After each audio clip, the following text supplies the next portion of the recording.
Hello दोस्तों। तो मैं आशा करता हूँ कि आज सब बढ़िया ही होंगे। तो दोस्तों, हम आज एसएसटी के अंदर जो सेकंड ग्रेड हैं उसके लिए बात कर रहे हैं कि जो हमारे सेकंड ग्रेड एसएसटी हैं उसमें एक सब्जेक्ट है जिसका नाम दर्शन शास्त्र है। और दर्शन शास्त्र के अंदर हम आज पहला टॉपिक क्लियर करेंगे जिसका नाम है भारतीय दर्शन और सामान्य परिचय। तो दोस्तों, आप हमारे साथ बने रहिए। तो दोस्तों, ठीक है, हम शुरू करते हैं। तो देखते हैं कि दर्शन शब्द हैं उसकी जो उत्पत्ति हुई है वो हमारे दोस्तों दर्श धातु से हुई है और जिसका अर्थ होता है कि देखना।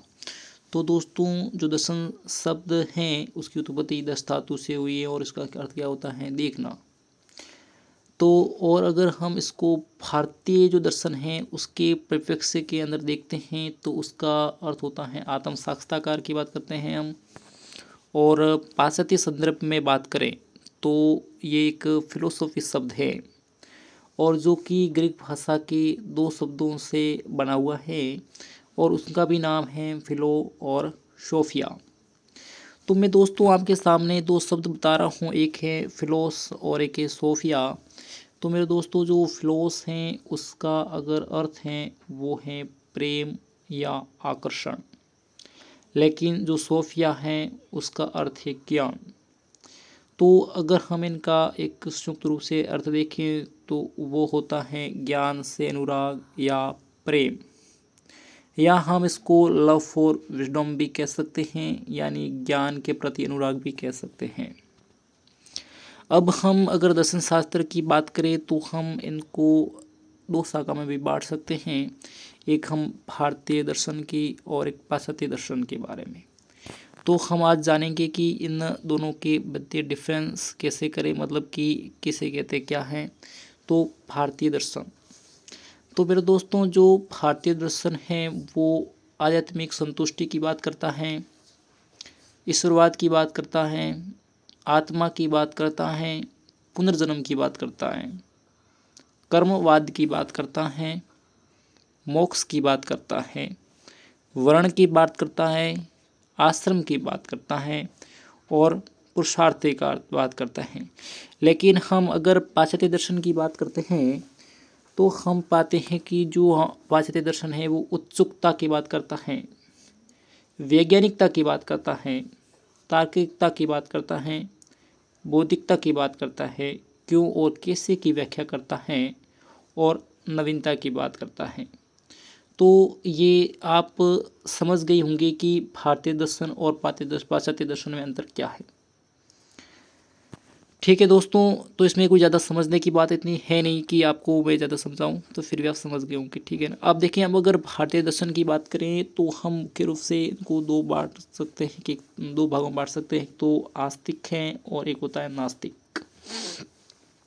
आस्तिक हैं वो 6 भागों में बटा हुआ ऐसा दर्शन है उनके, और जो नास्तिक है वो 3, और ये कुल है वो 9 प्रकार के। ठीक है ना, 9 हैं।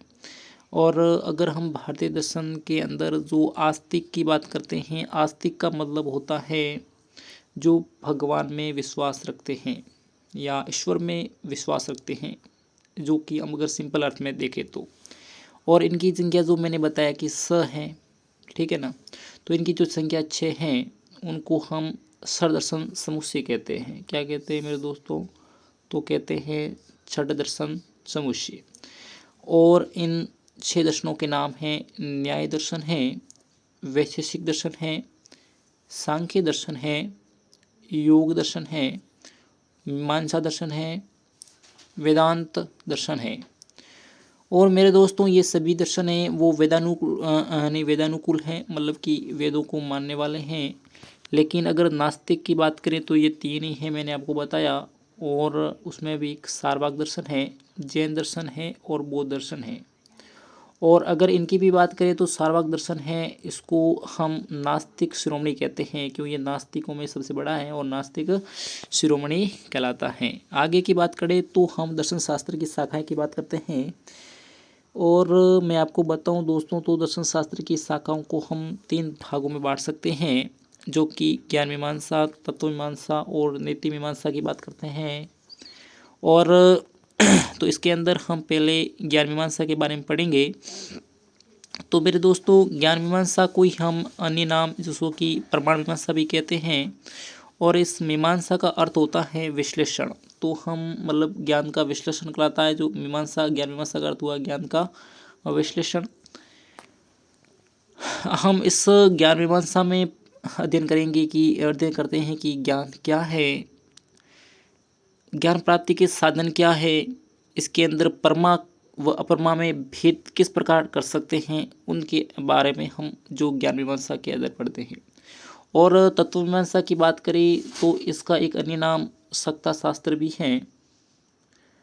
हम इसको मेटाफिजिक्स कहते हैं, और ये मेटाफिजिक्स आपको पता ही होगा कि मेटा प्लस फिजिक्स सबसे बना है, और उसका अर्थ होता है भौतिक जगत से परे की बात करते हैं। हम जो तत्व मीमांसा है इसमें ईश्वर, जगत और आत्मा की विवेचना की बात करते हैं कि ईश्वर क्या है, आत्मा क्या है और जगत क्या है। और उसी के साथ हम आगे बात करें तो एक नीति मीमांसा है, जो तीसरा दर्शन है, शाखा है, जो मतलब कि दर्शन शास्त्र की जो नीति मीमांसा है उसके अंदर अन्य नाम की बात करें नीति मीमांसा की तो आशा मीमांसा है, एक इसे मूल्य मीमांसा भी कहते हैं और सौंदर्य शास्त्र भी कहते हैं। तो जो नीति मीमांसा है इसके अंदर हम शुभ क्या है, अशुभ क्या है उसकी बात करते हैं, उचित अनुचित की बात करते हैं कि उचित क्या है, इसमें अनुचित क्या है, कर्तव्य क्या है, अकर्तव्य क्या है। और ये इस प्रकार के जो नीति संबंधित प्रश्नों की हम विवेचना करते हैं इसमें। अब हम मेरे दोस्तों ज्ञान के बारे में बात करेंगे। तो ज्ञान होता है एक परमा और एक होता है अपरमा। तो दोस्तों जो ज्ञान परमा है तो परमा ज्ञान यथार्थ होता है, मतलब कि वास्तविक होता है, और असंदिग्ध ज्ञान होता है, मतलब इसमें कोई संदेह की बात नहीं होती है।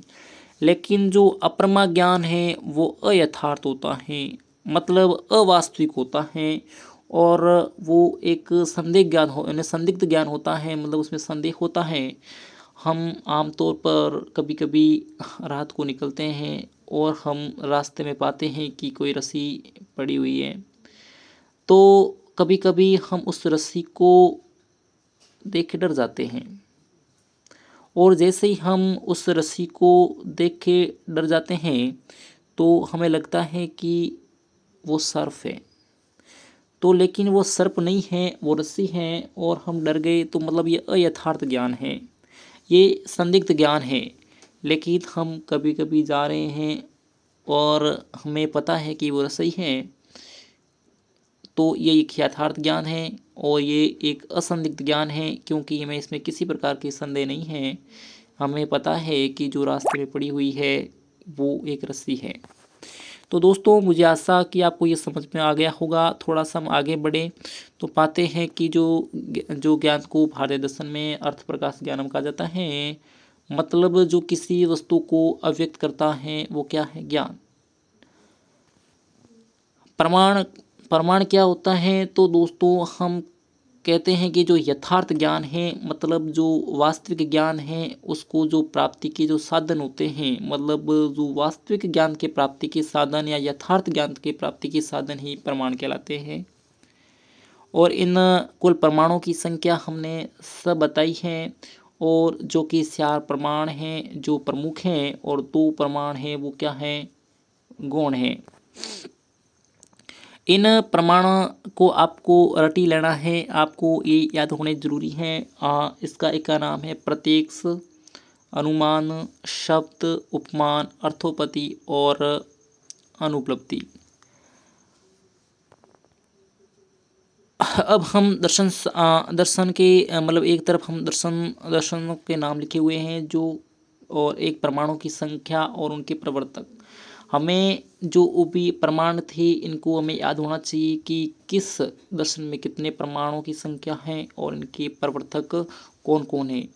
तो मेरे दोस्तों जो सार्ववाक दर्शन है और सार्ववाक दर्शन के अंदर परमाणु की संख्या एक है, मतलब हमने ये क्रम वाइज लिखे हुए हैं, उसको आपको क्रम वाइज ही याद करना है।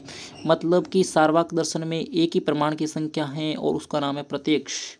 और इनके जो प्रवर्तक थे जो उनका नाम बृहस्पति था।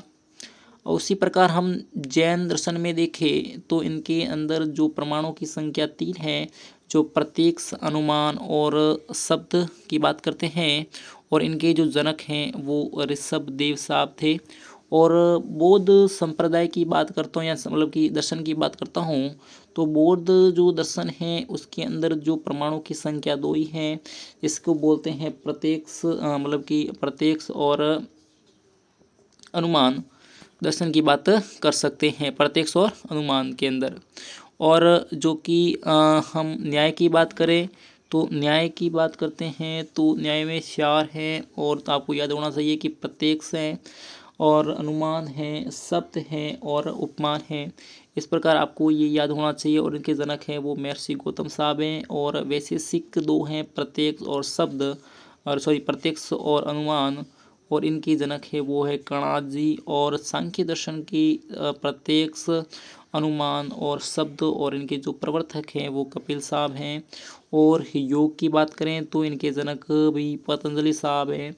और इसकी बात करें तो 3 है, प्रत्यक्ष हैं, शब्द हैं, और प्रत्यक्ष हैं, अनुमान है और शब्द है। और मीमांसा की बात करें तो इनके अंदर अब बताऊं तो 6 प्रमाण हैं। और इनके जो कि प्रवर्तक थे जैमिनी साहब थे। और इनके कौन कौन से हैं तो आपको वो याद होना चाहिए, जैसे कि प्रत्यक्ष बाद में आप पढ़ेंगे, प्रत्यक्ष, अनुमान, शब्द, उपमान, अर्थोपदी और अनुपलब्धि, ये सब प्रकार हैं इनके, ठीक है ना, इनके जो आपको याद रखना है। और वेदांत की जो है वो है बादरायण। तो दोस्तों आपको, मुझे आशा है कि आपको ये मेरी क्लास बहुत ही पसंद आई होगी। अगर ये आपको मेरी क्लास पसंद आई है तो प्लीज़ आप हमारे चैनल को सब्सक्राइब कर दीजिएगा। और आगे ही दर्शन शास्त्र का हम दूसरा टॉपिक लेके आएंगे आपके सामने। धन्यवाद।